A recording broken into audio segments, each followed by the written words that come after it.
சிவாய் நம்ம அனைவருக்கும் சிவ வணக்கம். ஐயாவையெல்லாம் நாங்கள் கேள்வி தான் பட்டிருப்போம். நம்ம நிறையா பேர் டிவியில் தான் பார்த்துருப்போம். இன்றைக்கி தான் நம்மளுக்கு ஐயா மூலிமா ஐயாவையெல்லாம் பார்க்குறக்கு ஒரு சந்தர்ப்பம் கிடச்சிது. உண்மையிலேயே நம்ம எல்லோரும் வந்து கொடுத்து வச்சுருக்குறோம். ஏன்னா அவங்கெல்லாம் வந்து ஒவ்வொரு விஷயத்தை கண்டுபிடிச்சி ஒவ்வொரு தடவையும் டிவியில் நம்ம பேட்டி கொடுக்கும்போது அவங்கெல்லாம் உட்காந்து பேசுவாங்க. அடியார் வர்றாங்க வரல அப்படின்னால நம்மளுக்கு விழிப்புணர்வு வரணும் அப்படிங்கிறதுக்காக உட்காந்து பேசுவாங்க. நான் அடியானெல்லாம் 2-3 யூடியூப்பெல்லாம் பார்த்துருக்குறேன். ஐயா அங்கே பேசும்போது நம்மளுக்கு எல்லாத்துக்கும் இன்றைக்கி கொடுத்து வச்சுருக்குறோம். இவங்களை எல்லாத்தையும் நம்ம இத்தனை பேர்த்தையும் நம்ம வந்து நேரடியாக நம்ம பார்க்குறக்கு கொடுத்து வச்சுருக்குறோம். சாமிக்கு வந்து நம்ம வந்து நன்றின்னு சொல்கிறது இதே இல்லை. ஏன்னா ஆலயத்துக்காக தான் நம்ம எல்லாருமே வந்து இன்றைக்கி வந்து ஒன்று சேர்ந்துருக்குறோம். சிறப்புன்னு தான் சொல்லுவோம். இன்னும் வந்து அடுத்த தடவை ஈரோட்லேயோ திருப்பூர்லேயோ மீட்டிங் போடும்போது அடியானுக்கு இன்னும் 2 லட்சம் கடமானாலும் பரவாயில்ல, இதை விட அதிகமாக வந்து அடியார்களை இணைச்சி சாமிகளுக்கெல்லாம் 2 நாள் சேர்த்தி நம்ம எல்லாத்துக்கும் ஒவ்வொரு மணி நேரம் பேச வச்சு நம்ம எல்லோரும் வந்து ஒருங்கிணைக்கணும். சிறப்புங்க ஐயா, சிறப்பு. கூட்டத்தோட நோக்கம் அந்த பேப்பர் இருக்கா, நீங்கள் படிப்பீங்களா? நல்லா படிப்பீங்களா? அதெல்லாம் இருக்குது சார், நீங்கள் படிக்க அப்படியே இந்த கூட்டத்தோட என்ன நோக்கம்னு பாருங்க. அப்போ கொஞ்சம் புரிஞ்சுக்கிடுங்க. சிவலட்சுமி எதுக்காக அதை ஆர்கனைஸ் பண்ணியிருக்கா, கொஞ்சம் ஒரு செகண்ட் படிக்கும். ஒரு படிக்கும். சிவ சிவ சிவ திருச்சிற்றம்பலம். தமிழகத்தில் உள்ள அனைத்து அவரவர் அமைப்புகள், இயக்கங்கள், அவற்றின் நோக்கம், அதன் அடிப்படை நோக்கத்திற்காக அந்த அமைப்பு, இயக்கம், மரபு சுதந்திரமாக செயல்பட்டு அதனுடைய குறிக்கோளை எய்த வேண்டும். இதை வலியுறுத்தவே இந்த ஒருங்கிணைப்பு கூட்டத்தின் நோக்கம். வர்றவங்க ஒவ்வொருத்தங்களும் ஒவ்வொரு இயக்கம். எந்த இயக்கத்துக்கும் எந்த கட்டுப்பாடும் யாரும் போடலை. இந்த அம்மா அவங்க சிவலட்சுமி போடுறது உங்களை ஒன்றா சேர்க்குறாங்க, அவ்வளோதான். அதுக்காக தான் ஐயாவை கூப்பிட்டுருக்கோம் இல்லையா. அவங்க இந்து முன்னணி கட்சிக்காரங்களுடைய லீடர் வந்திருக்காங்க. ஐயா RSS காரங்க வந்திருக்காங்க, கோயம்புத்தூர்லேருந்து வந்திருக்காங்க, ஆலயம் காப்பும் வந்திருக்காங்க, சார் வந்திருக்காங்க, ரவி, அப்புறம் ஒவ்வொரு ராஜசேகர் ஐயாலாம் வந்திருக்கு. ஒவ்வொருத்தங்களும் நான் சொல்கிறேன், அவங்க இயக்கம் தனிப்பட்டதாக இயக்கணும். பிரச்சனைன்னா ஒன்றா வரணும். பிரச்சனை அப்படின்னா என்ன இருக்கும், இவங்களுக்கும் பிரச்சனைன்னா தயவுசெய்து ஒன்றா வாங்க. எங்களால் கத்த முடியல. இப்போ 20 நாள் அவங்க ஆர்கனைஸ் பண்ணி கூட்டம் கூட்டினது 300 பேர் இருக்காது, 250 பேர் தான் இருக்கும். எனக்கு கேட்கும்போது 2000 பேர்னு அவங்க சொன்னாங்க. நான் சொன்னேன் 500 பேர் தான் வருவாங்க அப்படின்னு சொன்னேன். தப்பா இல்லை, அவ்வளோ பேர். என்னென்னா இதை பெருக்கணும்.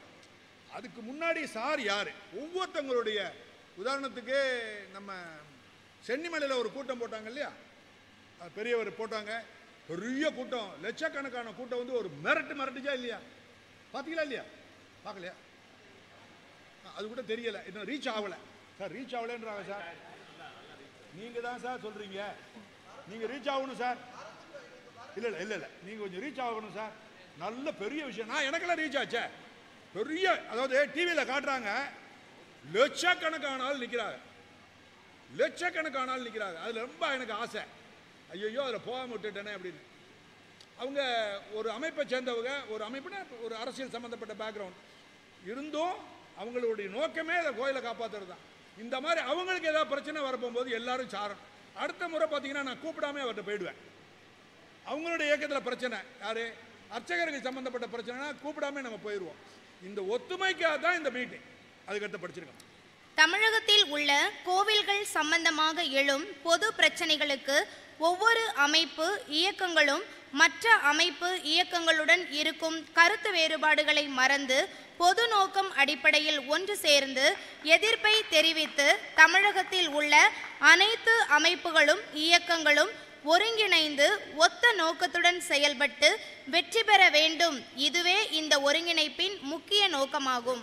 பிரச்சனை சார், ராஜசேகர் ஐயா இருக்காங்க, அதுக்கு அடுத்தது நம்ம இவங்க ஆலயம் காப்பா, 2 பேருக்குள்ள கருத்து வேறுபாடு வரும். கருத்து வேறுபாடு வர்றது ரொம்ப முக்கியம். அப்போ தான் ஆளுக்கு மாறி முன்னுக்கு வர முடியும். அப்படி இருக்கிறதுனால, ஆனால் அவருக்கு பிரச்சனைன்னு இருந்துட்டா இவர் அங்கே போய் நிற்கணும், இவருக்கு பிரச்சனைனா அவர் வந்து நிற்கணும். இது இந்த கூட்டத்தோட இது நாங்கள் என்னன்னா முதல்ல ஊசி போடுறோம். என்ன ஊசி இருக்கட்டும் மேடம், இது சின்ன ஒரு இனிஷியேட்டிவ் தான். இதை எடுத்து அவர் ஒரு கூட்டத்தை ஆரம்பிக்கணும். திருச்சியில், மெட்ராஸில், இவர் இங்கே கோயம்புத்தூரில் இவர் ஒன்று ஆரம்பிக்கணும். மெனக்கட்டு அதுக்காக ஞாயிற்றுக்கிழமை போடுறோம். செலவை சிரமப்படாமல் அன்னைக்கு ஒரு நாளைக்கு செலவு பண்ணி வயசானவங்க சின்னவங்க எல்லாரும் யங்ஸ்டர்ஸ்லாம் நிறைய சேர்க்கலன்னா சார் உண்மையிலே கோயில் பிரச்சனையாக இருக்குது. ஒவ்வொருத்தவங்களுக்கும் ஒவ்வொரு நோக்கம் இருக்கும். நான் ரிட்டையர்ட் ஆனாள், நான் எனக்கு வேறு எந்த ஒரு மண்ணாங்கட்டி நோக்கமும் கிடையாது. சத்தியமாக என்னை புரிஞ்சுக்கிடுங்க. ஒரு மண்ணாங்கட்டி எந்த பதவி மண்ணாங்கட்டி விளக்கமாறு ஒரு கெழுதியும் எனக்கு கிடையாது. கடைசியில் சாகரத்துக்கு ஓட்ட பம்பரம் உடிச்சிக்கிட்டு எப்போ வேணாலும் கீழே விழும். விச போச்சுன்னா சொத்துன்னு கீழே வந்துடும். இதுக்குள்ளே நான் என்னென்னா சண்டை போட்டு பார்த்தேன். சட்ட ரீதியாக மற்றதெல்லாம் பார்த்தா ஒன்றும் கதை நடக்கலை. அப்போ எல்லாத்தையும் ஒன்றா சேர்த்தா தான் முடியும். அப்போ ஒன்றா சேர்க்கறதுக்கு ரெஸ்ட் ஆஃப் த லைஃப் நம்ம சாகர வரைக்கும் போராடுவோம். அப்போயாவது ஒன்றா கொண்டு வரோம்னு சொல்லி தான் இன்றைக்கி அவங்க வந்துட்டாங்க. இந்த முன்னணிக்காரங்க வந்துட்டாங்க. அதுக்கடுத்தது ஒவ்வொரு இயக்கத்தில் இருக்க வந்துட்டாங்க. இந்த அர்ச்சகர்கள்லாம் சும்மா சாதாரண நாளில் கலிஃபோர்னியாவிலேருந்து அவங்க நீங்கள் தானே சார் இது கலிஃபோர்னியாவில் அவங்க சீஃப் இருக்குது. கலிஃபோர்னியா USA அவங்க வந்து என்னை வந்து பார்க்குறாங்க நம்ம போராடுறோன்னு சொல்லிட்டு. நான் ஒரு வேர்ல்டு இந்து கான்ஃபரன்ஸுக்கு நான் மிஸ்டர் ரங்கராஜெல்லாம் போயிருந்தோம். அப்போ போகும்போது பார்த்தா பெரிய பெரிய ஆளுகள்லாம் எல்லாம் வர்றாங்க, வியாபாரிகள்லாம் வர்றாங்க, பெரிய பெரிய ஆளுகள்லாம் வர்றாங்க. அடிப்படையாக ஆள் வரல, அடிப்படையான ஆளுக அங்கே வரல. ஆனால் கருத்தை பகிர்ந்துக்கிட்டோம். பிரச்சனை என்னன்னா மிஸ்டர் காடேஸ்வரன் ஐயாவுக்கு ஏதாவது பிரச்சனைனா ஒரு நாள் தான் அதுக்குள்ளே மெனக்கட்டு நான் அங்கே வந்து விழுவணும், ரங்கராஜன் வந்து விழுவணும். பிரச்சனைனா எல்லாம் உள்ளே வந்துட்டோம்னா சத்தியமாக நம்ம நிற்கலாம். அப்படி இல்லைன்னா கீழே விழுந்துருவோம். சத்தியமாக கீழே விழுந்துருவோம். கீழே விழுந்துட்டா அடித்து காலி சார். ஒரே ஒரு பெருசாக கேட்டுக்கிறல, அதுக்கு அடுத்து அதை படிக்கிறதுக்கு முன்னாடி சொல்கிறேன். வீடுகளுக்கு வரி போடுறாங்க, ரைட் தானே? வீடுகளுக்கு வரி போடுறாங்க, எல்லாம் செய்கிறாங்க. கோயிலுக்கு வரி போடுறாங்களா? இல்லை இல்லையா? கோயிலுக்கட்டும் வரி போடல இல்லையா? கோயிலுக்கு வரியாக போடுறாங்க? இல்லை இல்லை. கை தூக்குங்க சார், தப்பாக. கோயிலுக்கு வரி போடல, நல்லா கை தூக்குங்க. கோயிலுக்கு வரி போடலை சொல்லு, ஆமான்னு சொல்லுங்கள். வரி கீழே வைங்க. இப்போ எங்கே சார் போடுறது? நம்ம எங்கே போவ சார்? 340 கோடி ரூபா வரி போடுறாங்க. நாகதான் சார், நீங்கள் முருகனை கும்பிட்டுக்கிட்டே கிடக்குறீங்க, உங்கள் பின்னாடி குத்திக்கிட்டு இருக்காங்க. உங்கள் முருகனை தூக்கிட்டு போயிடுவாங்கன்னா பரவாயில்ல, கிட்டத்தட்ட முருகன் தெய்வ கோயிலே தூக்கிட்டு போயிடுவாங்க. 340 கோடி சென்ற அரசாங்கம் வரி போட்டிருக்கு. இந்த அரசாங்கம் 427 கோடியே 89 லட்சம் போட்டிருக்கு வரி. கோயிலுக்கு வரி. நாடா காடா? இவங்கெல்லாம் மனுஷங்களா மாடா? அவங்கெல்லாம் கேமேன். அது ஒன்றும் விட்டு வேணாம் சார். மனுஷன் மாடானா மட்டும் கை தட்டுறீங்க, உண்மையாக சொன்ன போது வரமாட்டீங்க. என்ன காரணம்னா சார், வெறுப்பை நல்லா கவனிங்க. 60 வயசு ஆயிடுச்சுன்னா வீட்டை விட்டு கிளம்பிடுங்க. பிரச்சனைனா வீட்லேயே வந்தே ஆகணும். இறைவனுக்காக செத்து கூட போங்க. இறை தொண்டு செய்ய போது செத்து போனால் பரவாயில்ல, வெளியே வாங்க. தயவுசெய்து வெளியே வாங்க, வெளியே வாங்க. நிற்க இடம் இருக்காது, தண்ணி கொடுக்க ஆள் இருக்காது, கூட்டமாக இருக்கும், வெயில் அடிக்கும். இறைவனை யோசிச்சுக்கிட்டே கிடங்க, சாவெல்லாம் பக்கத்தில் வர. அப்படி தான் என்னால் சொல்ல முடியும், வேறு எனக்கு அறிவில்லை. அதனால் நீங்கள் ஒன்றா சேரலைன்னா உங்களை ஒழிச்சே போடுவாங்க. ஒழிச்சு போடுவாங்கன்னா கோயில் போயிடும். 300 அப்போ ஒரு மாதத்துக்கு எவ்வளோ வட்டி போடுறாங்க, எவ்வளோ வரி போடுறாங்க ஒரு மாதத்துக்கு கோயிலுக்கு? தமிழ்நாட்டில் இருக்கக்கூடிய கோயிலில் வரி எவ்வளோ போடுறாங்கன்னா இந்த கவர்மெண்ட் 35 கோடி. தயவுசெய்து சொல்லுங்கள் சார், எவ்வளோ சார்? எல்லாம் சொல்லுங்கள் சார். சொல்லாமல் இருக்க முடியாது, சொல்லுங்கள் சார். எவ்வளோ கோடி? நீங்கள் சொல்ல மாட்டேங்கிறீங்க மேடம், நீங்கள் சொல்ல மாட்டேங்கிறீங்க. சொல்லுங்கள் சொல்லுங்கள், பின்னாடி சொல்ல மாட்டேங்கிறீங்க சார், சொல்ல மாட்டேங்கிறீங்க சார். எவ்வளோ கோடி சார்? அவர் சொல்ல மாட்டேங்கிறார் பாருங்க, சத்தம் போடுங்க சார். சொல்லுங்க மேடம், எவ்வளோ? ஏன் 35 கோடி? எவ்வளோ மாதத்துக்கு? ஒரு மாதத்துக்கு 35 கோடி. இந்த அறநிலையத்துறை கமிஷனர்லேருந்து கார் ஓட்டுறவன்லேருந்து எல்லாருடைய மேப்பணியை, உள்ஜனியை, உள் துணிமணி, சாப்பிட்ற சாப்பாடு எல்லாமே கோயிலில் கொடுக்க. இது போக அவங்களுக்கு பென்ஷனை வேற கொடுத்து தொலைகிறோம் நம்ம. நல்லா கவனிங்க, பென்ஷனை வேற. மற்ற துறை அப்படி இல்லை. அறநிலையத்துறை தான் கோயில் பணத்தில் வாழுது. மற்ற துறைகள் எதில் வாழுது? மக்களோட வரி பணத்தில். போலீஸ் டிபார்ட்மெண்ட் வரி பணம். இவங்க மட்டும் பார்த்தீங்கன்னா இவ்வளோ ரூபா பண்ணிட்டு அவர் கண்டுபிடிக்கிறார். யாரு? ஆலயம் காப்பகம்ல தகவல் வருது. அந்த தகவல் எடுத்துகிட்டு என்கிட்ட வந்து பார்த்தா 2017-18 19 முறை சாப்பிட்றாங்க. 19 முறை என்ன செய்கிறாங்க? டீ, காஃபி, ஸ்நாக்கு, மத்தியானம் சாப்பாடு, டிஃபனு, வாட்டர் கேனு, வாட்டர். 1,34,000 ரூபாய் நீங்கள் போட்ட உண்டியல் காசு. யாராவது உண்டியலில் போட்டிங்கன்னா நல்லா செஞ்சுருங்க. தெய்வ சத்தியமாக சொல்கிறேன், அவன் தண்ணி குடிக்கிறாங்க, மோர் குடிக்கிறாங்க, இது குடிக்கிறாங்க, டிஃபன் சாப்பிட்றாங்க. சாப்பாடு சாப்பிட்றாங்க. எங்க? அறநிலைத்துறையில் இல்லை, கமிஷனர் ஆஃபீஸ்லேயே சாப்பிட்றான். கேஸை கொடுத்தாச்சு. கொடுத்துட்டீங்களா சார்? நேற்றுக்கு சார் தான் கொடுத்துருக்காரு. எத்தனை பக்கம் சார்? 47 பக்கம் இங்கிலீஷில் டிராப் பண்ணி சாரை நான் கூட்டிகிட்டு போய் உள்ளே உட்காந்து ஸ்டேஷனில் இன்ஸ்பெக்டருக்கு விளக்கம் சொல்லி, பொது ஃபண்டுனா என்ன, கோயில் மணினா என்ன, ஹெச்ஆர்என்சி ஃபண்டுனா என்ன, எத்தனை ஃபண்டு இருக்குது, இது கையாடலில் எப்படி வரும், நம்பிக்கை மோசடியில் எப்படி வரும்னு ஒவ்வொருத்தனுக்கும் தண்டனை என்னன்னு தெரியுமா உங்களுக்கு? அந்த மாதிரி ஓசி சாப்பாடு சாப்பிட்டவங்களுக்கு தண்டனை தூக்கி மயக்க மாட்டு கீழே வந்துருவீங்க. என்ன தண்டனை சார்? ஆயுள் தண்டனை. கொலை செஞ்சவனுக்கு தான் ஆயுள். இதில் நம்பிக்கை மோசடிக்கு ஆயுள் தண்டனை. அவனை நம்பி என்ன செய்கிறோம்? டேய் மாதம் 35 கோடி எடுத்துக்கங்க, ஆனால் கோயில் சத்தம் உன்ட்ட நம்பி கொடுக்குறேன், கோயில் பணத்தை அதில் நீ கை வச்சிடாத, ஆனால் மாதம் நான் என்ன செய்யணும், பணம் 35 கோடி கொடுக்குறேன் அப்படி சொல்லி நம்ம கொடுக்குறோம். 35 கோடியை எடுத்துக்கிட்டு டிஃபனுக்குன்னு சாப்பாடு, can, water can, water bottle உயர் அதிகாரிகள் எங்க? கோயில் பணத்தில் கோயம்புத்தூரில் நடக்கலை, மெட்ராஸ் கமிஷனர் ஆஃபீஸில் தின்றாங்க. அதை போட்டு கொடுத்துருக்கோம். கேஸு போட்டு எத்தனை நாள் சார்? 4 நாள் ஆச்சு. இன்னைக்கு தமிழ்நாடு ஃபுல்லாக அந்த நியூஸ் வரலை. அப்புறம் என்னென்னலாம் காதில் கதை விட்டீங்க, ஒருங்கிணைப்போம், அப்புறம் என்ன சொன்னாங்க, ஒரே ஆண்ட்ராய்டு ஃபோனு, ஒரு மண்ணாங்கட்டிக்கும் வராது. இது எங்கே போய் முட்டிக்கிறதுன்னா ஒரு போலீஸ் ஆஃபீஸர் எனக்கு கொஞ்சம் பிளான் பண்ணுவோம். இந்த இதில் வந்து வரும்போது எங்களால் என்னென்ன செய்ய முடியாமல் கடைசியில் முடிவெடுத்தது வேறு வழியே இல்லை. யார் யாருக்கு ஒற்றுமை இல்லாலும் எல்லாத்தையும் ஒன்றா சேர்ப்போம். அட்லீஸ்ட் மூஞ்சியாவது பார்த்துக்கிறணும். வைணவர்கள் சைவர்களை பார்த்துக்கிறது இல்லை. ஒரு வைணவர் பார்த்தா இவர் இப்படி பார்த்துக்கிறார், சைவர் அவர் இப்படி திரும்பிக்கிறார். 2 மூஞ்சி இப்படி போயிடுது. முருக பக்தர்கள் இப்படி திரும்பிக்கிறாங்க. அதுக்கு ஒருத்தர் சொல்கிறா முருகனை நம்பினா ஒன்றுமே இல்லைன்னு சொல்லி ஒரு யாரோ ஒருத்தர் பாட்டு பாடுறவர் சொல்கிறாரு. அவர் எதுக்கோ மீட்டிங் வந்தால் 1.5 லட்சம் கேட்பாராம். என்ன பாட்டு பாடுறதா? என்னது முற்றோதல் பண்ணுனா 1.5 லட்ச ரூபா கேட்குறாங்களாம். அப்படின்னு கேள்விப்பட்டீங்களா எங்கேயாவது? 1.5 லட்ச ரூபா முற்றோதல் பண்ணுறதுக்கு 1.5 lakh somebody is asking. What is it? இதெல்லாம் என்ன அநியாயம்? நீங்கள் ஹெச்ஆர்என்சி போய் சத்தம் போட்டால் என்ன அர்த்தம்? முற்றோதல் பண்ணுறது 1.5 கோடி. அப்படின்னா ஏன் அங்கே போகணும்? நீங்கள் உண்மையான பிரச்சனை எங்கே இருக்கு? தட் இஸ் வை இவர் தான் வாரியர். யார்? Ranganathan is a warrior. அவர் நம்ம ஆலயம் Gopal Ramanan is a warrior. And mister Kadeswaran is a warrior. அவங்க சண்டைக்காரங்க. இவங்களை நம்ம மதிக்கணும். இவங்களுக்கு பிரச்சனைனா பக்கத்தில் போய் நிற்கணும். மற்றவங்கள சொல்கிறேன், சார் உங்கள் பேர் சார், அவங்களுக்கு நல்லது ராம, அவங்களாம் வாரியர். அவரை பார்த்தது இல்லையா? டிவியில் போட்டு உண்டு இல்லைன்னு ஆக்குவார் அவர். சண்டைக்கார் எந்த நேரத்தில் அவர் மேலே போய் கேஸ் போடலாம். அவரெல்லாம் விடவே முடியாது. ஒவ்வொருத்தவங்களும் நடுவில் ஐயா இருக்கிறாங்க, அவங்க முழுக்க ஆன்மீகத்தில் உள்ளவர். சக்தி வேலையா டோட்டலி ஆன்மீகம், ரொம்ப உச்சக்கட்ட லெவலில் இருக்கிறவரே. அப்போ அவரை பற்றி பேசுறதுக்கு வேண்டிய தகுதி எனக்கு இல்லை. மற்றவங்களை அர்ச்சகர் ஐயாவை தெரியும். ஒவ்வொருத்தவங்களும் உங்களை பேசுவாங்க. அதனால் அதுக்கு தான் இந்த இது முதல்ல வேற்றுமையை களைஞ்சிருவோன்னு சொல்கிறோம். வேற்றுமையை களையிறது நீங்களா இவங்களா? வேற்றுமை தங்களுக்குள்ள வேற்றுமையை களையணும் இல்லை, அது நீங்களா இவங்களா? நீங்களை காட்டில் இவங்க தான் மேடம். இவங்களுக்குள்ள தான் சண்டை நசமா. இவங்க எல்லாம் மாறணும். பிரச்சனைன்னா எல்லாரும் ஒன்றா சொல்லணும். அதான் எங்களோட நோக்கம். பிரச்சனைன்னா எல்லாரும் உள்ள வரும். அர்ச்சகர்களை என்ன செய்யறது? அர்ச்சகர்களை பிரிக்கிறது. அந்த பிரிச்சரு, ஆரியர் அர்ச்சரு, செக்கோஸ்லோவேக் அர்ச்சரு, அப்புறம் திராவிடர் அர்ச்சரு, இதெல்லாம் என்ன வேலை? 2500 வருஷமாக கோயிலில் இருக்கிறாங்க. அவங்கள போய் ஊரா விட்டாளுன்னு சொன்னால் என்ன உச்சக்கட்ட அநியாயம். சரி, அது இருக்கட்டும். மொத்தத்தில் அவங்கள நம்ம காப்பாற்றியோம். இவங்களுக்குள்ள வித்தியாசங்களை எல்லாத்தையும் களையணும். ராஜசேகர் ஐயாவுக்கு ஒரு ஒரு ஒரு ஒரு குறிக்கோள் இருக்கும், சிவலட்சுமிக்கு மேடத்துக்கு ஒரு குறிக்கோள் இருக்கும். 2 பேரும் கருத்து வேறுபாடு இருக்கும். என்ன கருத்து வேறுபாடு இருந்தாலும் பிரச்சனை வந்தால் என்ன செய்யணும்? நீங்கள் தான் சார் மறக்கணும். அவங்க இல்லை சார், அவங்க நீங்களாம் தலைவர்கள், அவங்க ஊழியர்கள் உங்கள் கூட சேர்ந்துக்கிடுவாங்க. நீங்கள் தான் மாறணும். எல்லாரும் மாறுனீங்க. மாறுவேன்னு கை தூக்குங்க சார். போதும் சார், போதும் சார். கடேஸ்வரன் ஐயா நீங்களும் இந்த கை தூக்கணும் சார்.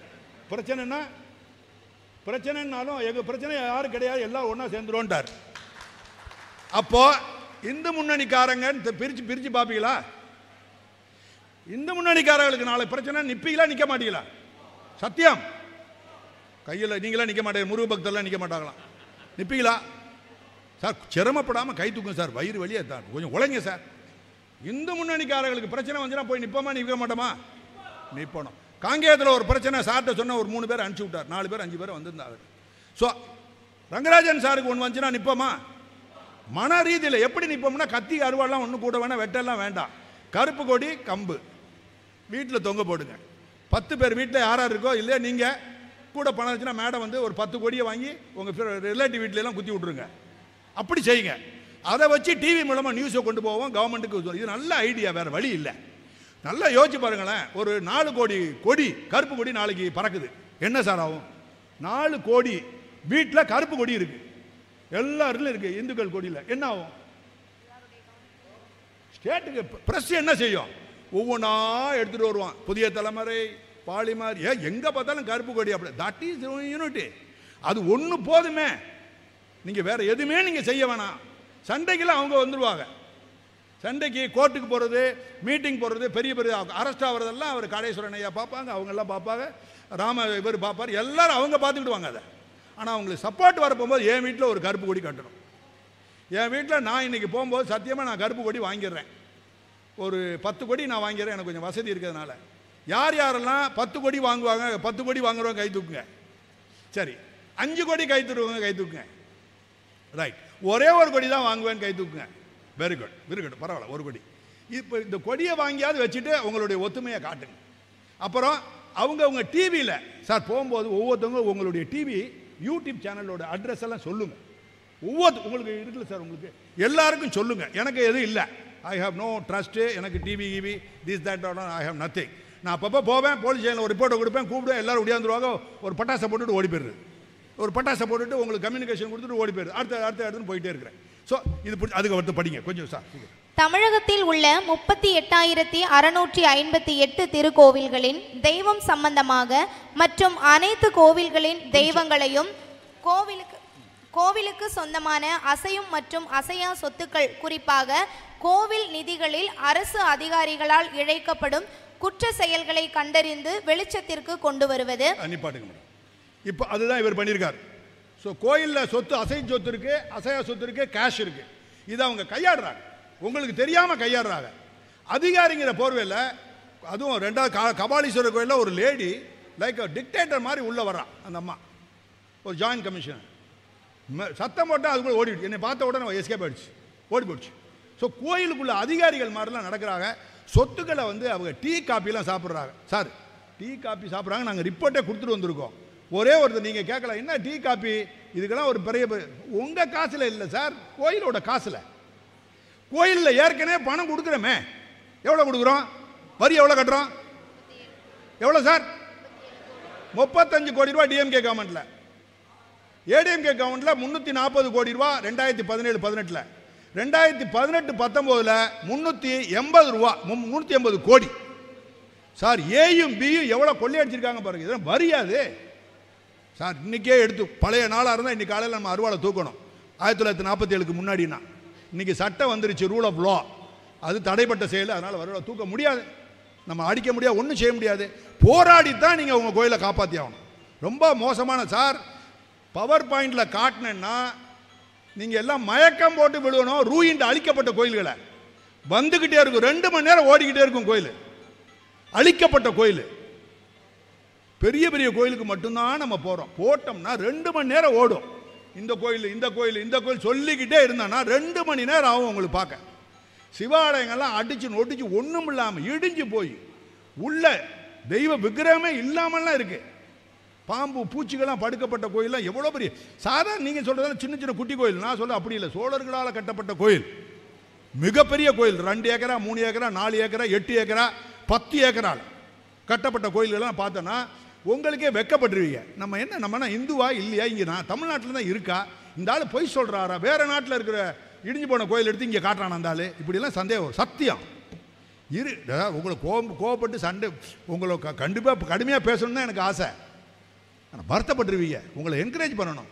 உங்களுக்கு தெரியலை, சத்தியமாக ஆரம்பித்தேன்னா பவர் பாயிண்டில் போட்டேன்னா 2 மணி நேரம் ஓடும். அவ்வளோ கோயில். நீங்கள் நேராக பெருமுக்கில் ஒரு கோயிலை போய் பார்த்தீங்கன்னா அவ்வளோ பெரிய கோயில், சிவன் கோயில், மலை மேலே வேறு கோயில் இருக்குது, 2யும் கட்டியிருக்காங்க. உள்ளே போனால் பாம்பு பூச்சி பொட்டையெல்லாம் இருக்குது. உள்ளே கண்டு பச்சை பயில் ஒரு 4 பேர் உள்ளே இருக்கிறான். உள்ளே போய் பார்த்தா அவன் இந்த செல்ஃபோனில் போர்னோகிராஃபிக் இதை பார்த்துக்கிட்டு இருக்கிறான். உள்ளே போய் பார்த்தா மூளை வர ஒரு இடத்துல எடுத்து தூக்கிட்டு போகிற காத்தா காணா. அர்ச்சகர் 11 மணிக்கு தான் வருவார்னாங்க, பூட்டி இருக்குது, ஆளை காணா. மிகப்பெரிய கோயில், கிட்டத்தட்ட 5.5 ஏக்கர் ஆளா இருக்கும். இடிஞ்சு தொங்குது, அப்படியே பெரிய கோயில். மலை மேலே ஏற்றிருக்காங்க, அதில் ஒரு அது இடிஞ்சு தொங்குது. ஸ்டேட் ஆர்கியாலஜி எடுத்துருக்குன்னு போர்டு போட்டிருக்காங்க, 10 பைசா கூட காசு கிடையாதுன்னு. சுமார் எக்கச்சக்கமான கோயில் இருக்கு. ஆனால் மாதத்துக்கு எவ்வளோ பணம் எடுக்கிறாங்க அவங்க? யாருமா சொன்னது? எந்திரிங்கம்மா, தயவுசெய்து கையெடுத்து கும்பிட்ற. நீங்கள் தான் ஒரு ஆள் தான் சத்தம். தெய்வமே, 35 கோடின்னா அது 2ஆல் போட்டால் 3500 லட்சம். உங்கள் கோயிலேருந்து பணத்தை எடுக்கலான்னு வரி போடுறாங்க. வரி வரி வரி கோயிலுக்கு வரி போடுறாங்க.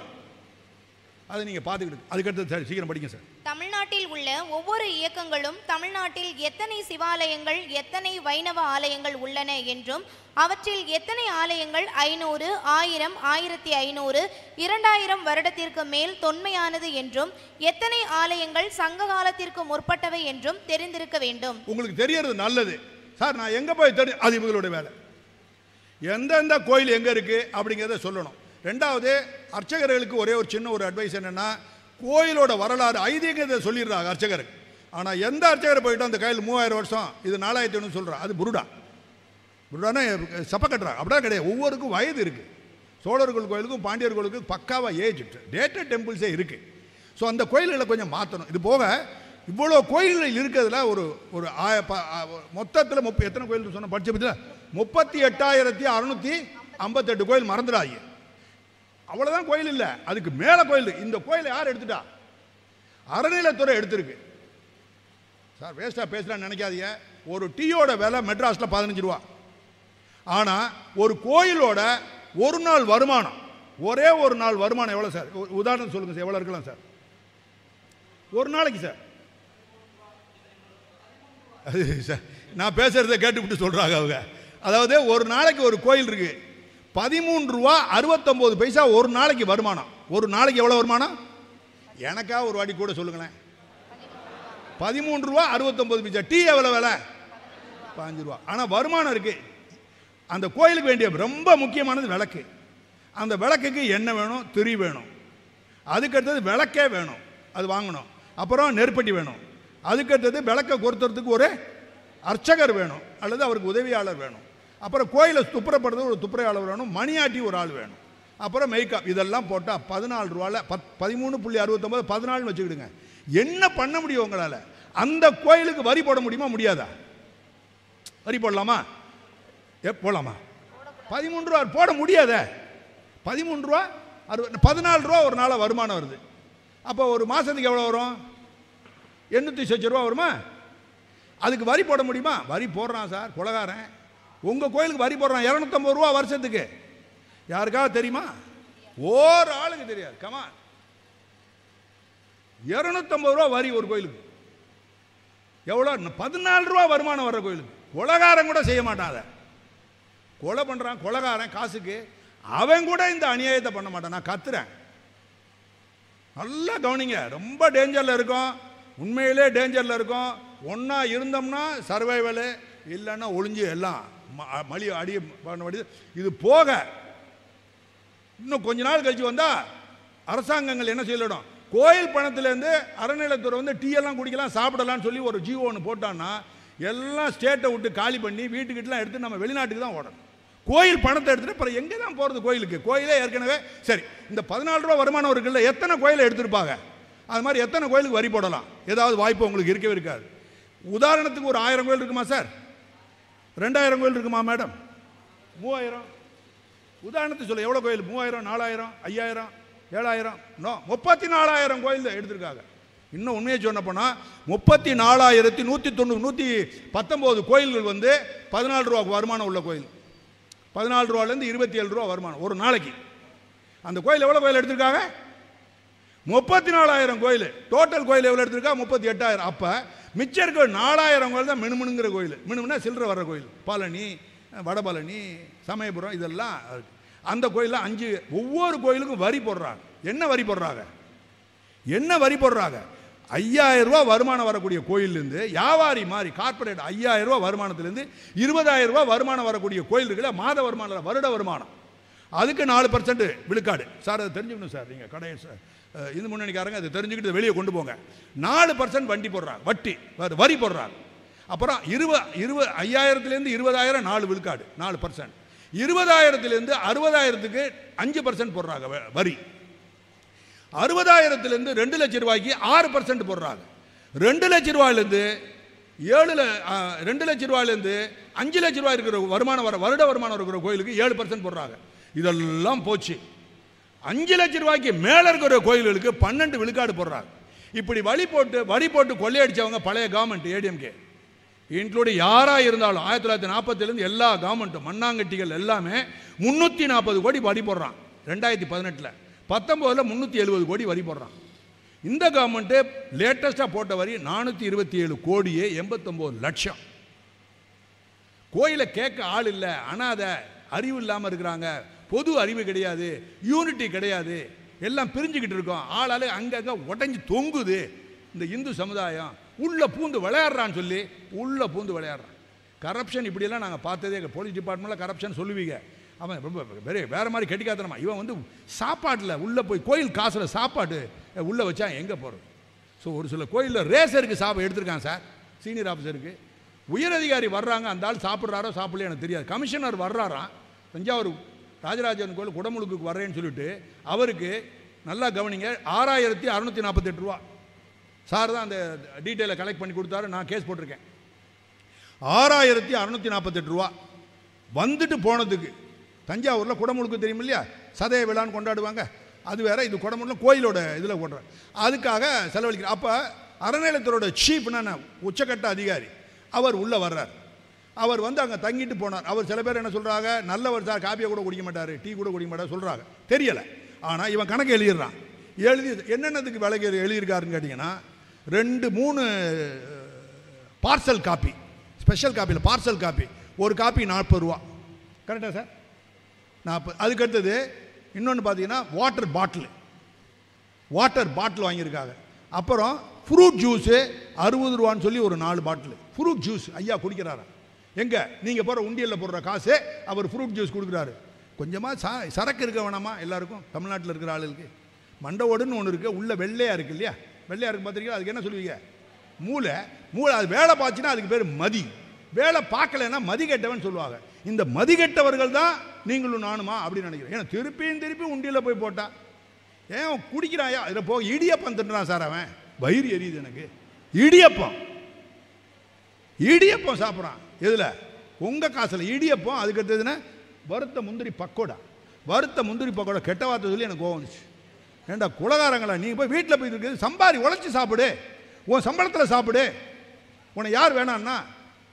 கோயில் ஏற்கனவே விளக்கு இல்லாமல் எக்கச்சக்கமான கோயில்கள் இருக்குது, நல்லா புரிஞ்சுக்கிடுங்க, வெளியில் போய் பேசுங்க.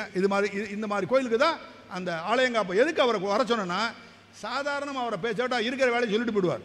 அவருடைய பெருமையை, அவருடைய பார்க்கக்கூடிய வேலையினுடைய பழு எவ்வளோ பெறுதுங்கிறத வெளியில் நான் சொல்கிறேன். உண்மையிலே பெரிய மனிதர். அவர் 71 வயசு. என் வயசு, நான் போலீஸ் ஆஃபீஸர்னால மானாங்கண்ணியாக வந்து உட்காந்து ஒரு ஓசியில், எனக்கு ஆஃபீஸ் கிடையாது, ஒரு இடத்துல உட்காந்து வேலை பார்ப்பேன். அவர் வருவார், வந்தால் என் ஸ்பீடுக்கு சொல்லுவேன், டைப் அடிக்கிறத மாற்றுவேன். அவர் பயந்துக்கிட்டு சாரி சார் பயந்துக்கிட்டே அடிப்பார். தெய்வம் மாதிரி அவர். சார் உங்களுக்காக நாங்கள் எவ்வளோ வேணாலும் வேலை பார்க்குறோம். அப்படி ஒரு 71 வயசு. அவங்க அம்மா ரொம்ப கஷ்டப்பட்ட நிலைமையில் இருக்கிறாங்க. இப்படியெல்லாம் அவர் வேலை பார்த்து ஒவ்வொரு கோயிலாக அவ்வளோ டேட்டாவை எடுத்து வச்சு உண்மையிலே சண்டை போடுறாரு. அவர் மேலே பெரிய மரியாதை, எனக்கு மிகப்பெரிய மரியாதை. அவருக்கு ஒரு ஆடிட்டர். 72 சார், 71 வயசு, அமைதியாக இருப்பார், கடுமையான வார்த்தைகளை பேசவே மாட்டார். ஆனால் வேலையில் இருப்பார். அவரை நம்ம ஆதரிக்கணும், மறந்துடக்கூடாது. அவருடைய இயக்கம் வந்து ஆலயம் காப்போம்னு வச்சுருக்காங்க. வெப்சைட் என்ன சார்? அது யூடியூப் சார், ஆலயம் காப்போம் யூடியூப் இருக்குது, அதை கொஞ்சம் நீங்கள் பார்க்கணும். அது என்ன இருக்குன்னு பாருங்கள். நல்ல விஷயங்களை போடுவார். வேறு எதுவும் முற்றோதல்களை மட்டும் போட மாட்டார். அது நீங்கள் சொல்கிற மாதிரி அது வேறு ஆன்மீகத்தில் இருக்கிறவங்க போடுவாங்க. எப்படி அது முக்கியம் அதெல்லாம் நான் சொல்லலை. இதையும் கொஞ்சம் பார்த்துக்கிட்டு அதுக்கடுத்து படிக்க சீக்கிரம் அடுத்த பாடம். தமிழ்நாட்டில் உள்ள ஆலயங்களுக்குள் தொன்மையான கல்வெட்டுகளை தவிர வேறு எந்த எழுத்து பலகைகளோ கோவில்களில் இருந்தால் இது முக்கியம் சார், கவனி. இது உடன்பாடு இருக்கா உங்களுக்கு பாருங்க. அவைகளை அகற்றி அப்புறப்படுத்த வேண்டும். தமிழ்நாட்டில் உள்ள ஆலயங்களில் அப்புறப்படுத்த கோயிலுக்குள்ள இது உடன்பாடான்னு பாருங்க. கோயிலில் எல்லா கோயிலும் நான் சொல்லலை சார். செமெண்ட் கோயில் கட்டியிருப்பாங்க, 50 வருஷத்துக்கு முன்னாடி கட்டியிருப்பாங்க, அதிகப்படியாக 99 வருஷத்துக்குள்ளே இருக்கும். நான் சொல்கிற எல்லா கோயிலும் 1000, 700, 900, 2000 சங்க காலம். இப்படிப்பட்ட கோயில்களில் கல்லுகள் இருக்கும், கல்லுகளில் ஏற்கனவே கல்வெட்டு இருக்கும். அதில் போட்டுனா நீங்கள் பாலிடிக்ஸ் பேசுகிற நினைக்கக்கூடாது, நான் எதுலையும் சேராதா, சத்தியமாக நான் சேரலை. அதனால் ஒரு சில கட்சிகள்லாம் நீங்கள் சேர்ந்துருப்பீங்க, என்னடா நக்கலாக பேசுகிறேன்னு தப்பாக எடுக்காது. இறைவன் வரப்போகும்போது என்ன செய்யணும், கட்சி ஆத்தா அம்மா எல்லாத்தையும் என்ன செய்யணும், தூக்கி வெளியே எறியணும். இறைவன் வந்துட்டா ஒன்றா சேர்ந்தே ஆகும். இறைவன் சம்பந்தப்பட்ட சொத்துக்கள், தெய்வ விக்கிரகங்கள்லாம் எல்லாம் ஒன்றா சேரும். எல்லா வித்தியாசங்களும் அந்த இதில் சொல்கிறேன். அம்மா உணவகம், அம்மாவோட உணவு திட்டம், அம்மாவனா உங்கள் தாய் தந்தையை போட்ட காசு, அது கோயிலில் கொடுக்குற 8 ஃபண்டு வச்சுருக்கானு அறநிலையத்துறையில். 8 ஃபண்டு. ஒரு ஃபண்டுக்கு பேர் காமன் குட் ஃபண்டுன்னு சொல்லுவான், அட்மினிஸ்ட்ரேஷன் ஃபண்டுன்னு ஒன்று சொல்கிறான். எல்லாமே கோயிலேருந்து போகிற ஃபண்டு தான். ஒன்று மட்டும் டொனேஷன் கொடுக்குறாங்க. பெரிய பெரிய பணக்காரங்க இத்தனை கோடின்னு சொல்லி கொடுத்துட்டு கோயிலுக்குள்ள வரும்போது அவனுக்கு இது அதெல்லாம் கட்டுறா, செஞ்சுட்டு போகிறான், பரவாயில்ல. ஆனால் அந்த பணமெல்லாம் எல்லாமே அரசாங்கத்தில். இவ்வளோ ஃபண்டை வச்சுக்கிட்டு எக்கச்சக்கமான 10 வகையான ஃபண்டு வச்சுருக்காங்க. அப்புறம் SC ST கோயில் இருக்குல்ல, அந்த ஏரியாவில் இருக்கிற கோயிலை வளர்க்குறதுக்கு அதுக்கு ஒரு ஃபண்டு, அதுக்கு ஒரு 2500 ஒரு கோயில்னு சொல்லி 2.5 கோடி ரூபா பழனிலேருந்து எடுக்கிறாங்க. 8 கோடி ரூபா காமன் இன்னொரு ஃபண்டு, டெம்பிள் டெவலப்மெண்ட் ஃபண்டுன்னு ஒன்று, டெம்பிள் சேரிட்டபிள் ரெனோவேஷன் ஃபண்டுன்னு எக்கச்சக்கமான கோடி. அப்புறம் CM ஃபண்டுன்னு சொல்லி கையில் ஒரு 100 ரூபாய் வச்சுருக்காரு பையிலேயே. பழைய சீமும் இந்த சீமும் கையில் வச்சுருக்காங்க. கையிலன்னா கையில் இல்லை, அவர் கையிலே இருக்குது. ஆனால் கோயில் உடஞ்சி தொங்குது. ஆனால் முந்திரி பக்கோடாவுக்கு சாப்பாடை கோயிலேருந்து எடுக்கிறான். அதை கொஞ்சம் பாருங்கள், இது தவறு. இதை நீங்கள் தடுக்கணும். 2 கண்ணை 4 கண்ணை ஆக்கி கண்ணில் கொஞ்சம் எண்ணெயை ஊற்றிக்கிட்டு என்னென்ன தப்பு நடக்குதுன்னு தயவுசெய்து பாருங்கள். இந்த இயக்கங்காரங்கள்ட்ட சொல்லுங்கள், வெளியே கொண்டு வாங்க. வச்சு சார் கோர்ட்டில் போட்டெல்லாம் ஒன்றும் பண்ண முடியாது. அவங்களுடைய ரவையாக அவன் தோலை உரிக்கணும் பப்ளிக்கு நடுவில் வச்சு. யாரை கோயிலுக்கு அட்டூழியம் பண்ணுறாங்க யாராக இருந்தாலும், அரசியல்வாதிகளோ இல்லாட்டி அதிகாரிகளோ, கோயிலுக்குள்ளே அவங்க தோலை உரித்து எல்லாருக்கும் காட்டுங்க. இவன் இப்படி பண்ணுறான், இந்த தோலை உரித்து காட்டுங்க. அதுக்கு 4 கண்ணு உங்களுக்கு வேணும், 2 கண்ணு பத்தாது. வயசானவங்க 6 கண்ணு வேணும். வயசானவங்கெல்லாம் லேடிஸ் எல்லாம் நீங்கள் என்ன வேணாலும் அடிக்கலாம், எவனாலும் உங்களுக்கு அரெஸ்டே பண்ண மாட்டாங்க, ஒன்றும் செய்யவே மாட்டாங்க. நான் இருக்கிறேன் கூட கொஞ்சம் தொந்தரவு வராது. உண்டு இல்லைன்னு ஆக்குங்க. வயசானவங்கெல்லாம் வெளியே வாங்க, அநியாயமாக அவங்கள சத்தம் போடுங்க. நான் தான் சொல்கிறேனே, நீங்களாம் மனிதர்களா அப்படின்னு, மற்றதெல்லாம் நான் சொல்ல. நீங்களாம் மனுஷனா? 2017-18 இப்படி தின்னுருக்கீங்களாடா, நீங்களாம் மனுஷனா? நீங்கள் முதல்ல அதெல்லாம் விட்டுருங்க. மனுஷன் அந்த யார் மந்திரி இருந்தார் அவரை உட்கார சொல்லுங்க, நான் வர்றேன், நேருக்கு நேராக பேச தூக்கி எரிஞ்சிருவேன். வரவே முடியாதவரெல்லாம் பேசுகிறேன். வயிறு வலிக்குது, நீங்களாம் ஒன்றா சேரணும். அதுக்காக தான் இவங்களாம் கருத்து வேறுபாடில் இருக்கிறாங்க. இவங்களை வச்சுக்கிட்டே சொல்லிடுறேன் எல்லாத்தையும். மேலே இருக்கிறவோ ஒத்துமையாக இல்லை, மன ரீதியில் அவங்க ஒத்துமையாக இருந்தால் போதும். அதுக்காக தான் முதல்ல படிக்க மாதிரி அவங்க கொள்கையை என்ன சொன்னோமா, அவங்க கொள்கையில் இருக்கட்டும். முதல்ல நீங்கள் ஒத்துமையாகுங்க, அதுக்கடுத்து நாங்கள் ஒத்துமையாக. நான் சரியா ரைட்டா? உங்களுக்குள்ள பிரச்சனைனா எல்லாரும் ஒன்றா வந்து சேரணும். உங்களுக்குள்ள பிரச்சனைனா எல்லாரும் உலக சிவனடியார்கள் கூட்டம் பார்த்தீங்கன்னா அர்ச்சகர்கள் வந்தாங்க, ஒரு வாட்டி வந்தால் 2வது வாட்டியும் அப்புறம் வரவே இல்லை. ஏன் அப்படின்னு பார்த்தா அதுக்குள்ளே 2 பிளவு, சைவர்கள் பிராமணர்கள். என்ன அணியை எங்கே போய் சேர்க்கறது? அப்புறமேல் தான் நினச்சேன் அரசியல்வாதிகளுடைய பிரச்சனையை பார்த்தேன். இவ்வளோ கஷ்டப்படுறோமே நம்ம, அரசியல்வாதி எவ்வளோ பெரிய கெட்டிக்காரன் அழகாக ஒன்றா கொண்டாந்துருக்காங்கன்னு. ஒன்றா கெட்டிக்காரெல்லாம் கிடையாது, பேக்ரவுண்டு கரப்ஷன், மணி கோடிக்கணக்கான கரப்ஷன் இருக்கனால அவங்க கொண்டு வர முடியுது, நம்மளால் கொண்டு வர முடியாது. நம்ம இந்த அவர் ரங்கராஜன் சொன்னது மாதிரி பக்தியில் நம்ம எல்லாம் ஒன்றா சேரோம். பிரச்சனைன்னா எல்லாம் வரும். ஸோ இவங்க எல்லாருமே கருத்து வேறுபாடெல்லாம் விட்டுருவீங்களா சார்? லைட்டாக தான் தலையாட்டுறாங்க சார். கருத்து வேறுபாடெல்லாம் விட்டுருவீங்களா சார்? சார் தயவுசெய்து வித்துட்டு ஒன்று, உங்களுக்கு ஒரு பிரச்சனைனா எல்லாம் உள்ள வருவோம். நான் என்ன செய்வேன், ஒரு அனுப்பில் மாதிரி எல்லாத்தையும் ஒன்றா சேர்த்துட்டு உங்கள்கிட்ட கொண்டாடுவேன். முடிஞ்சு அவங்களை புஷ் பண்ணி எல்லாம் உங்கள் பக்கத்தில் கொண்டாடுவோம். முருக பக்தர்கள், சிவபக்தர்கள், வைணவர்கள், சைவர்கள் எல்லாம் ஒன்றா சேர்ந்து எல்லாம் வரணும். முன்னாடி நம்ம நார்மலாக இந்து முன்னாடி இருக்க போகும்போது நம்ம அதில் எல்லாம் நம்ம கலந்துக்கிறது இல்லை, தெரியுமா? போகிறதுல இல்லை. இனிமேல் போமா இல்லையா? சத்தியம் சொல்லுங்க சார். நிறைய கூட்டம் வரும் சார், நிறைய பேர் உங்களுக்கு வருவாங்க. உங்களுக்கு எதாவது பிரச்சனைனா சார் சத்தியமாக நாங்கள் வந்து நிற்போம். உங்களுக்கு பிரச்சனைனா வந்து நீங்கள் பெரிய ஆள், ஒன்றும் பிரச்சனை இல்லை. உங்களுக்கெல்லாம் நாங்களாம் வந்து நிற்போம். எல்லோரும் உங்களுக்கெல்லாம் வந்து நிற்போம், எல்லோரும் நிற்போம். ராஜசேகர் அவர் எங்கள் டீம்கார். ஒன்று அதுக்கடுத்து படிங்க சீக்கிரம். தமிழ்நாட்டில் உள்ள ஆலயங்களில் 700 வருடத்திற்கு மேல் உள்ள தொன்மையான அனைத்து கோவில்களின் கல்வெட்டில் பொறிக்கப்பட்ட உண்மையான பெயர்களை வெளிச்சத்திற்கு கொண்டு வர வேண்டும். கொஞ்சம் இருக்கு மேடம். அந்த கோயிலுக்குள்ள வந்து அறநிலையத்துறை கமிஷனரோட பேர் போட்டிருக்காங்க, ஆபீஸை உள்ள வச்சிருக்காங்க. கோயிலில் மெயினான ஒரு தூய்மையான இடத்துல எக்ஸிக்யூட்டிவ் ஆஃபீஸர் காலையில் சாப்பிட்டுட்டு வந்து பெல்ச் அவுட் பண்ணுறான், ஏப்பம் விடுறான், வேறு சமாச்சாரம்லாம் பண்ணுறான், அட்டூழியம். அங்கே உள்ள பாத்ரூமே வேறு வச்சுருக்காங்க. இதெல்லாம் அடித்து உடைக்கணுமா இல்லையா? தலையாட்டலாமா? உடைக்கணுமா வேணாமா? உடைக்கணும். சட்டப்படி இடம் இல்லை, சட்ட ரீதியாக உடைப்போம். உடைக்கிறதுக்கு இவங்கெல்லாம் இருக்காங்க. அதெல்லாம் கொஞ்சம் பார்க்கணும் சார். உள்ள பாத்ரூம் உள்ள வச்சுருக்கான். சத்தியமா சார்? அதுவும் அண்ணாமலை கோயிலில், அண்ணாமலையார் கோயிலில் பக்கத்தில் guest house, IPS officer IAS officer சொல்லி பொண்டாடி பிள்ளையோட வந்து பத்து கிடக்குது கெஸ்ட் ஹவுஸ் உள்ள, கோயிலுக்குள்ள அர்ச்சி. இது ஈஓ ஆஃபீஸு. அவன் நைட்டு மோர் குடிச்சிட்டு வந்து உள்ளே இருக்கான், குளிக்காமல் உள்ளே வரணும். நீ எங்கே வேணாலும் வச்சுக்க, கோயிலுக்கு வெளியில் வச்சுக்க, தப்பு இல்லையா? கோயிலுக்கு வெளியில் வச்சுக்கிடுங்க. அதே மாதிரி செருப்பு போடுற இடத்த கோயிலுக்கு என்ன செய்யணும்? வெளியில் வச்சுக்கிட்டா நல்லா இருக்கணும். அது செய்யலாம். அப்புறம் போர்டு கோயிலுக்கு உள்ள இந்த இறைவனை தவிர்த்து வேறு எந்த போர்டும் இருக்கக்கூடாது. கல்வெட்டில் என்ன செய்கிறாங்க, பேப்பரில் இது போட்டு எழுதி வச்சுருக்கேன், அதெல்லாம் அகற்றணும்.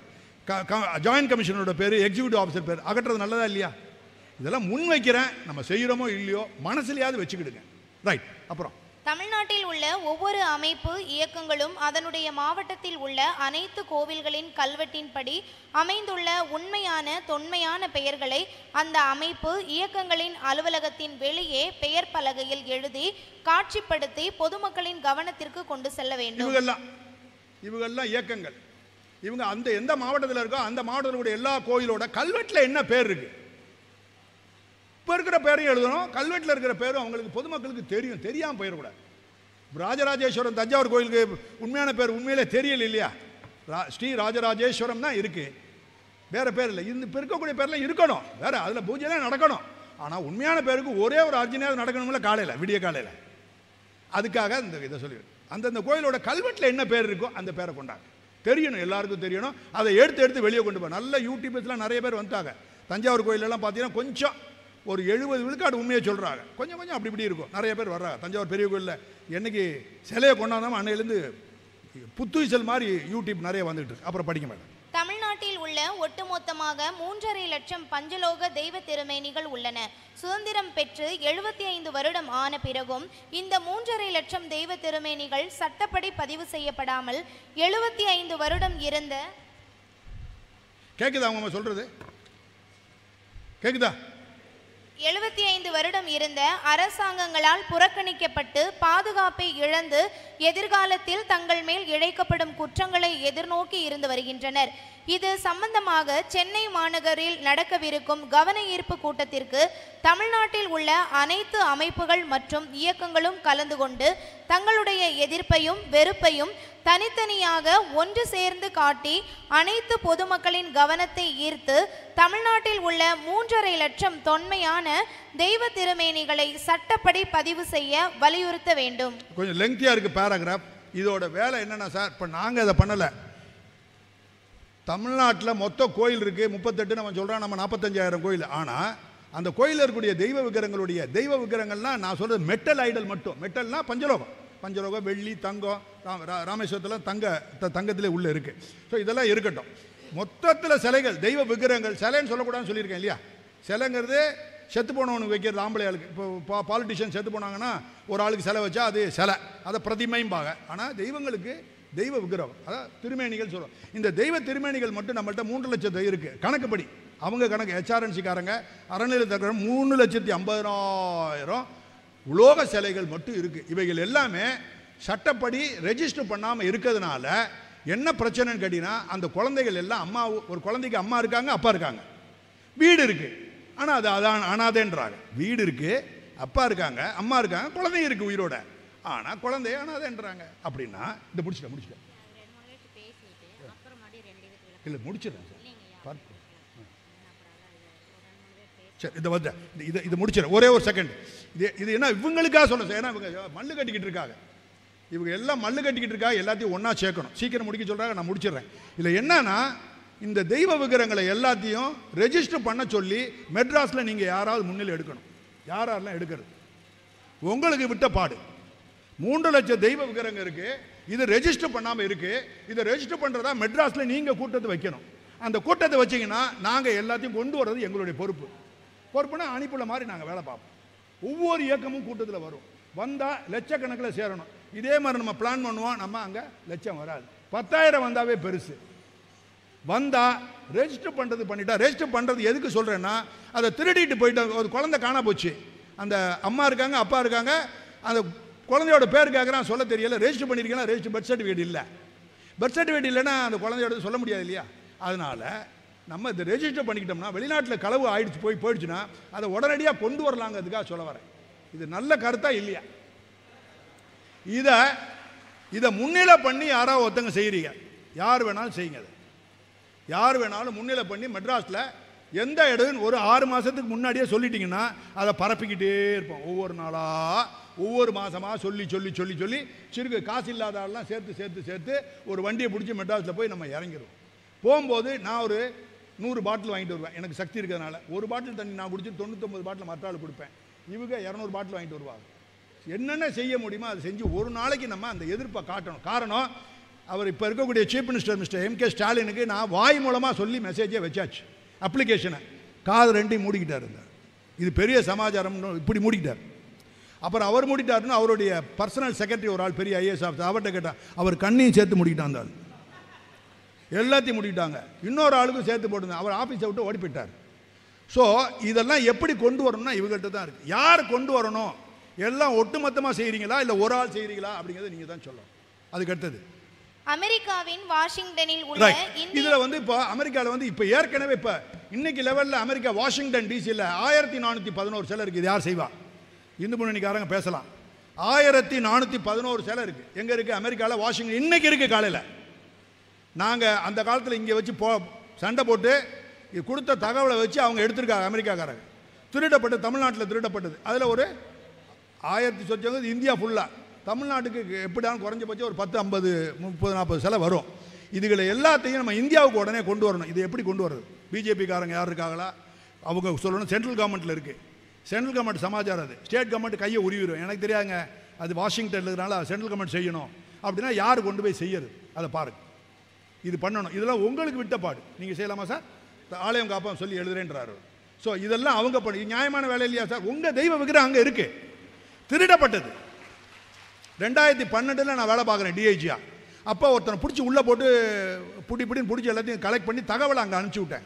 அதே 2012 கைப்பற்றப்பட்ட தெய்வ விக்கிரகம் இப்போ கொடுத்துருக்காங்க 2010-21. நான் ரிட்டையர் ஆகி வெளியே வந்த பிறகு. ஸோ அது 1400 சொச்சம் இருக்குது இந்தியாவுக்கு ஃபுல்லாக. தமிழ்நாட்டுக்கு கொஞ்சம் ஓரளவு கணிசமானது வரும். அதை நம்ம கொண்டு வரதா இருந்தால் சென்ட்ரல் கவர்மெண்ட்டோட வேலை. அது யார் செய்கிறது? நல்ல நியாயமான பிரச்சனையா இல்லையா நம்ம சொல்கிறதெல்லாம்?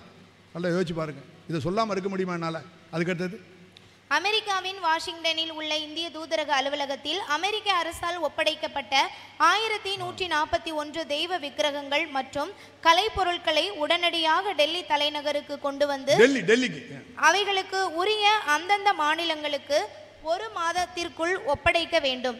குறிப்பாக இந்து கோவில்களில் தமிழகத்திலிருந்து களவாடப்பட்ட 250 கோடிக்கு மேல் மதிப்புள்ள 40 இந்து தெய்வ திருமேனிகள் நியூயார்க்கில் உள்ள சுஷ்மா ஷெரீனின் என்ற ஒரு பெண் குற்றவாளியிடம் உள்ளது. இவர் சர்வதேச சிலை கடத்தல் குற்றவாளி சுபாஷ் சந்திர கபூரின் சகோதரி ஆவார். இப்பெண் குற்றவாளியை அமெரிக்காவில் கைது செய்து தமிழகம் கொண்டு வந்து நீதிமன்ற விசாரணைக்கு உட்படுத்த வேண்டும். அவர் நியூயார்க்கில் மறைத்து வைத்துள்ள ரூபாய் 250 கோடி மதிப்புள்ள நமது 40 தெய்வ திருமேனிகளை 6 மாதத்திற்குள் மீட்டு கொண்டு வர வேண்டும். நியாயமாக கேட்குறேன். சென்ட்ரல் கவர்மெண்ட்டும் சம்பளம் வாங்குறான், நம்மள்ட்ட இப்போ டேக்ஸ் வாங்கிட்டு ஸ்டேட் கவர்மெண்ட்டும் வாங்குறாங்க. 2 பேரும் அமைதியாக இருக்கிறாங்க. இது கண்டிப்பாக ஒரு நம்ம இந்து முன்னணிக்காரங்க இருக்காங்க, RSSகாரங்க இருக்காங்க. உங்களுக்கு தான் சார் பிரச்சனை. டெல்லியில் நல்லா பாருங்க, அமெரிக்காவில் அமெரிக்கன் கவர்மெண்ட் ஹேண்ட் ஓவர் பண்ணிட்டான் நம்மள்கிட்ட. புரியலையா? நான் கைப்பற்ற சொல்லலை சார். நம்மள்ட்ட திருட்டு சிலையை அமெரிக்காக்காரன் கண்டுபிடிச்சி அவன் கையில் இல்லை. யார்கிட்ட இருக்கு? நம்மள்கிட்ட கொடுத்துட்டான். யார்கிட்ட கொடுத்துட்டான்? நம்மள்ட்ட யார்? நம்மளுடைய உயர் ஹை கமிஷன் இருக்குல்ல, ஹை கமிஷன் தமிழ் என்ன சார் சொல்லுவோம்? வெளிநாட்டு தூதுவரகம் இருக்கு இல்லையா, அந்த தூரத்தில் ஒப்படைச்சிட்டான். 6 மாதம் ஆச்சு. 6 மாதம் 1411 தெய்வ விக்கிரகம் அங்கே கிடக்கு வாஷிங்டன் டிசியில். நம்மள்கிட்ட கொடுத்துட்டான். நம்மள்கிட்ட கொடுத்துட்டு நம்ம கொண்டு வரதுக்கு லேட் ஆகிட்டு இருக்கு. 6 மாதமாக இருக்கு. ரொம்ப ரொம்ப ஓவராக தெரியுது இல்லை? சென்ட்ரல் கவர்மெண்ட்டோட பிரச்சனை இது. தயவுசெய்து கொண்டு வரணும். நீங்களும் கொண்டு வரணும் சார். அவங்க நாலேஜுக்கு கொண்டு போங்க.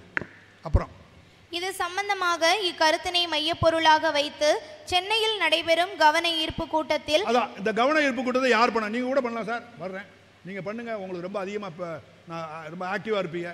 மற்றவங்களாம் கலந்து அங்கே வாங்க. தெய்வ விக்கிரகங்களை அது இல்லைன்னா பூஜாரியாக கிடையாது சார், கோயிலாக கிடையாது. கோயில் இல்லைன்னா பரவாயில்ல, உள்ளே கோயிலெலாம் இருக்கும், உள்ள மூலவர் இருக்க மாட்டார், உற்சவர் இருக்க மாட்டார். தயவுசெய்து வரணும், எல்லாரும் நீங்களாம் வரணும், எல்லாரும் வரணும். நாங்கள் நீங்கள் வர்றீங்க, யாராவது ஆர்கனைஸ் பண்ணிட்டீங்கன்னா சார், எதுக்கு நான் உங்களை சொல்கிறேன்னா, எங்கிட்ட ரிசோர்ஸ் இல்லை.